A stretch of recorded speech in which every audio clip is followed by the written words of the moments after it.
നന്ദി നന്ദി എൻ ദൈവമേ, നന്ദി എന്നേശ്വരാ.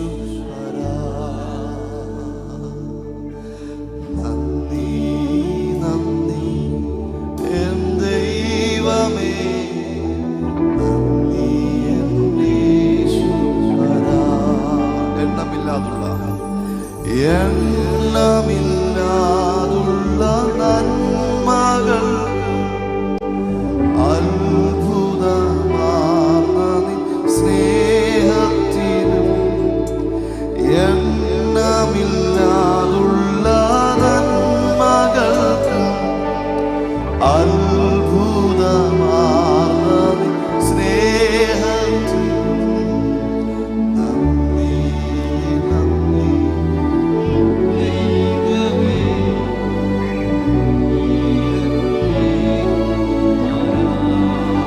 ഒത്തിരി കാര്യങ്ങൾ നമുക്ക് ദൈവത്തോട് നന്ദി പറയാനുണ്ട്. ശത്രു നമ്മളെ തകർത്ത് കളയാൻ പദ്ധതി ഇടാഞ്ഞിട്ടല്ല, പദ്ധതി അനവധി ഇട്ടു. പല രോഗങ്ങളും പല വേദനകളും നമ്മുടെ ലൈഫിനകത്ത് കൊണ്ടിട്ടിട്ട് നമ്മളെ തകർക്കാൻ നോക്കി. പക്ഷേ ദൈവം നമ്മളെ സൂക്ഷിച്ചു. ഹല്ലേലൂയ. ഒരിക്കൽ പത്രോസിനോട് കർത്താവ് പറഞ്ഞൊരു പദമുണ്ട്, ശിമോനെ, പിശാച് പലവട്ടം എന്നോട് നിന്നെ കുറിച്ച് ചോദിച്ചടാ. എന്തിനെന്നറിയോ? നിന്നെ ഒന്ന് പാറ്റിക്കളയേണ്ടതിന്. നാം ദൈവത്തെ തള്ളി പറയേണ്ട സാഹചര്യങ്ങൾ എത്ര നമ്മുടെ ജീവിതത്തിനകത്ത് വന്നു. അന്ന് ദൈവം ഒന്ന് ഏൽപ്പിച്ചിരുന്നെങ്കിൽ ഇന്ന് നമ്മൾ ആരും ഇവിടെ ഇരിക്കത്തില്ലായിരുന്നു.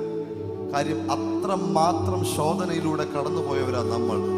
പക്ഷെ നമ്മുടെ വിശ്വാസം പൊയ്പോകാതിരിക്കേണ്ടതിന് അവൻ ശത്രുവിന്റെ കയ്യിൽ നമ്മുടെ കർത്താവിന് നമ്മളെ നല്ലതുപോലെ അറിയാം.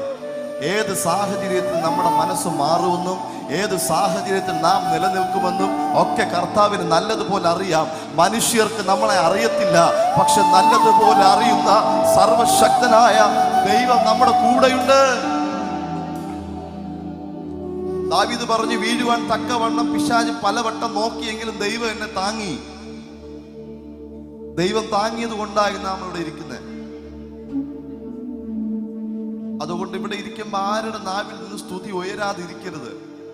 അത് നമ്മൾ ദൈവത്തോട് കാണിക്കുന്ന ഏറ്റവും വലിയ തെറ്റാണ്. ഒറ്റ വാക്കിലെങ്കിലും കർത്താവിന് നമ്മൾ നന്ദി പറയണം, സ്തോത്രം പറയണം. കർത്താവേ, അങ്ങ് നടത്തിയ എല്ലാ വിധങ്ങൾക്കും നന്ദി.